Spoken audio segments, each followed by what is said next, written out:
Guys অনেকের কাছে কিন্তু এরকম ছেঁড়া নোট থাকে, আর এই 100 টাকার নোটে আমি দেখাবো তোমাদেরকে যে এই নোটটা দেখতে পাচ্ছ মানে ছিঁড়ে গেছে। আর এটা আমি বুঝতে পারিনি, এটা দিয়ে দিছিল এক জায়গায়, যেহেতু ট্রাভেল করতে হয়। যাই হোক, এইরকম অনেকের কাছে থাকে। তো তোমাদেরকে আজকে দেখাবো রায়গঞ্জ শহরে একটা দোকান, যেখানে কিন্তু এই টাকাগুলো ছেঁড়া টাকাটা দিলে এর বিনিময়ে আমি টাকা পাবো। তো গাইস তোমাদেরকে বলি, এখন আমি রয়েছি রায়গঞ্জের পাবলিক বাস স্ট্যান্ড। এই দেখতে পাচ্ছ পাবলিক বাস স্ট্যান্ড, আর এখানে কিন্তু দোকান রয়েছে। আর এই দেখতে পাচ্ছ দোকানটা, এই দেখো কত কত নোট। কাকে বলবো এই 100 টাকাটা দেখো তো, এটা কয় টাকা পাবো? 60 টাকা বাবা। 60 টাকা?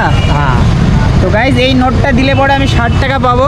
এই দেখতে পাচ্ছ 100 রুপি, কিন্তু 100 টাকা, কিন্তু আসলে এটা ছিঁড়ে গেছে এই সাইডটা। আর এটার বিনিময়ে আমি 60 টাকা পাবো, যেহেতু এটা চলছে না, যে কোথাও দিলে পরে নিতে চাইছে না। তো গাইজ এটা 60 টাকা পাবো। আর এইরকম এই নোটগুলো তো নাও না? হ্যাঁ, 10 টাকা 60 টাকা। আচ্ছা, 10 টাকা 60 টাকা। তো গাইজ 10 টাকার নোট থাকলে পরে এখানে 10 টাকার নোট দেখতে পাচ্ছি, এই দেখো এটা 60 টাকা, এটার বিনিময় 7 টাকা। 7 রুপি। গাইস এটা 10 টাকা 10 রুপি, আর 7 রুপি তোমরা পেয়ে যাবে। এখানে প্রচুর প্রচুর কয়েন টাকা দেখতে পাচ্ছি। তো যাই হোক গাইস, 60 টাকা পাচ্ছে, এটাতে আমি খুশি।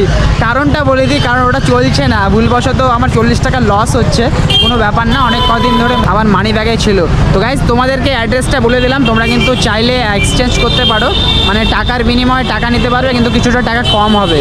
অনেকের কাছে ভুলবশত ছিঁড়ে যায় বা অনেক সময় ভিজে যায়, সেই সময় প্যান ফ্যান কেচে দিলে পরে। তো এই দেখো প্রচুর প্রচুর টাকা।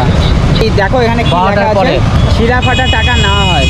তো ছিঁড়া ফাটা টাকা না হয় সোম থেকে শুক্র 12টার পর থেকে। হ্যাঁ, 12টার পর থেকে রায়গঞ্জের পাবলিক বাস স্ট্যান্ড, এই দেখো রায়গঞ্জ পৌরসভা পাবলিক বাস স্ট্যান্ড, তার পাশেই কিন্তু বসে।